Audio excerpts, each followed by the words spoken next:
By 1944, the Luftwaffe was facing a crisis of physics.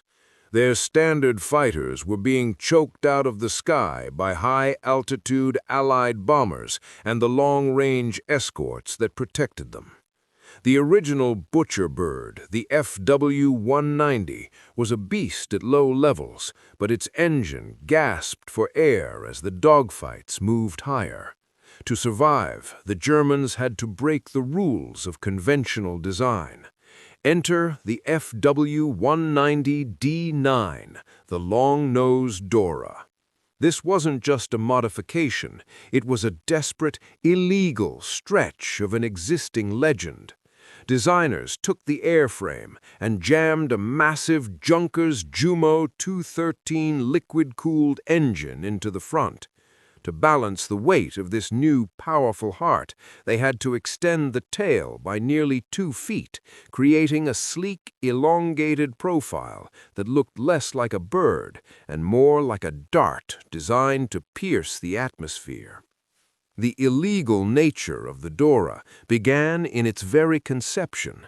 It was a fighter that engineers were told was impossible to balance, yet it became the most aerodynamically perfect piston-engine plane Germany ever produced. This act explores the secret development of the Dora under the threat of Allied fire. While the world saw it as a desperate high-altitude interceptor, the pilots quickly realized they had accidentally created the ultimate low-level ghost. The engine didn't just give it height, it gave it a terrifying amount of torque and speed at altitudes where radar couldn't see and anti-aircraft guns couldn't traverse fast enough. It was a machine built for a war that was moving into the stratosphere, but it would find its legendary status in the dirt. The cockpit of the Dora was a place of high-tech claustrophobia. Unlike the cramped, outdated designs of earlier years, the Dora featured advanced automated engine controls, allowing the pilot to focus entirely on the skimming tactics that would soon define its legacy. We dive into the psychology of the first test pilots who took this stretched monster into the air. They were flying an airframe pushed to its absolute structural limit, powered by an engine originally meant for bombers. It was a Frankenstein's monster of aviation, a plane that shouldn't have been stable, yet it possessed a roll rate and a dive speed that made it nearly untouchable. As the first units reached the front lines, the mission profile shifted. The Dora was increasingly used for protection flights, patrolling the airspace directly above jet airfields at extremely low altitudes. This was the birth of the Skimming Devil tactic. Pilots were ordered to fly so low that they were invisible to Allied long-range radar, lurking in the terrain like predators in tall grass. This act concludes with the Dora's first official combat sorties, where Allied pilots were shocked to find a German fighter that didn't just meet them in the clouds, but vanished into the shadows of the earth, waiting to strike from below. It was the beginning of the end, and the Dora was the last, most dangerous gasp of the propeller age. Act 2. Ghosts in the Radar Shadow. By early 1945, the long-nosed Dora had abandoned the high-altitude interceptor role it was built for. Instead, it became the master of a terrifying, unconventional style of warfare: deck-level combat. This act explores the illegal maneuvers Dora pilots used to turn the tide of local battles.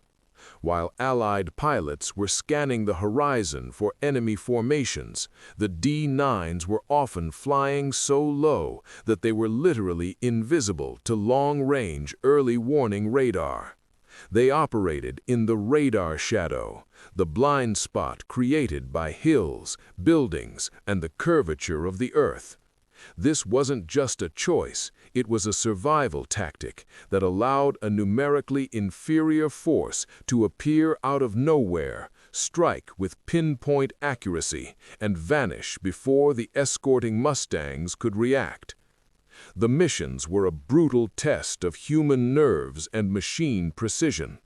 To maintain stealth, the Dora units, like the famous Vergerstaffel, the protection squadron for the Me-262 jets, would fly at altitudes of less than 10 meters. We dive into the cockpit during a typical sortie over the snow-covered German landscape. At 400 miles per hour, the ground becomes a blur. A single second of target fixation or a micro-adjustment of the stick could mean slamming into a tree line or a telephone wire. This was flying in the dirt, a desperate, high-stakes game where the pilot used the terrain as a physical shield. The Jumo 213 engine, with its specialized MW50 methanol water injection system, allowed for bursts of emergency power, letting the Dora leap from the treetops like a predator to ambush Allied convoys. The act also highlights the illegal airspace tactics of the Jagdverband 44 protection flights. These Doras were painted with bright red undersides and white stripes so their own flak crews wouldn't shoot them down by accident. Their job was to loiter at low altitudes around jet airfields, creating a forbidden zone for Allied hunters. We see the terrifying reality of defensive low-level circling. When jumped by faster Allied fighters, the Dora pilots wouldn't climb, they would dive further, dragging the fight down into valleys and through forest clearings. They used the Dora's incredible roll rate to weave through obstacles that the heavier, faster Allied planes simply couldn't navigate. It was a dogfight in a corridor of trees, where the first pilot to blink became a fireball. As the Allied lines tightened, these skimming devils became the only effective way to move supplies and conduct reconnaissance. They were ghosts haunting the ruins of the Reich.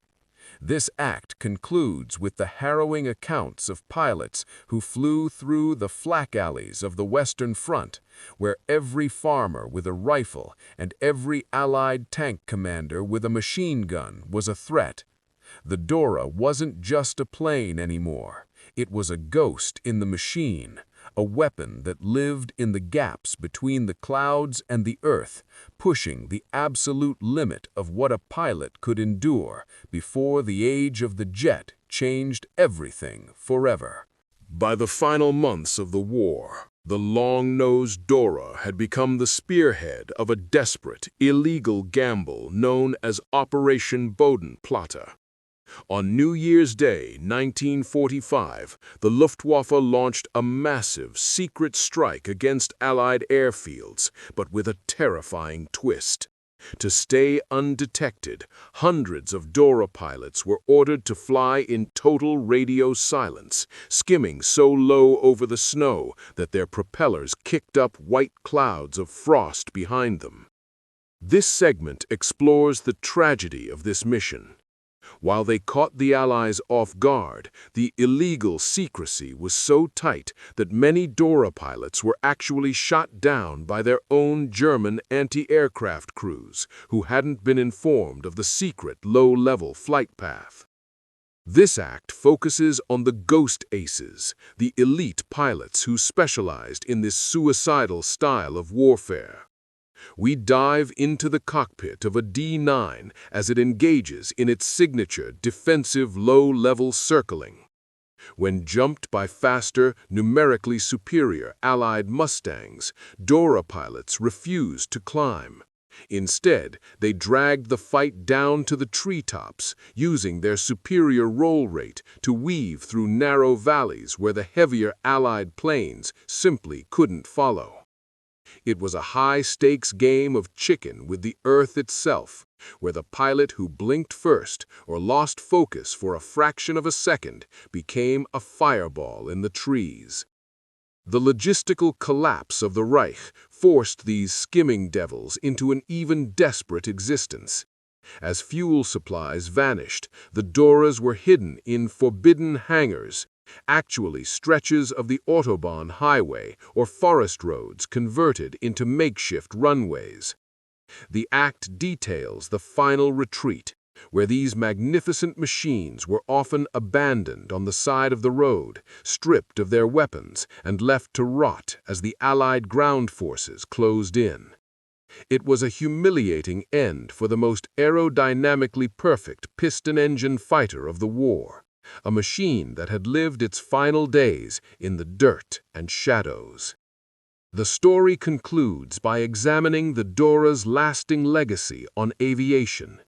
It represented the absolute peak of propeller-driven technology, pushed into forbidden flight envelopes out of pure, raw desperation. Captured Doras were later tested by Allied pilots who were shocked to find that this stretched fighter could outperform their own best aircraft at low altitudes. Today, the few surviving FW-190D9s serve as chilling reminders of a time when the sky became so dangerous that the most advanced fighters in the world were forced to hide in the trees, living and dying as ghosts of the landscape.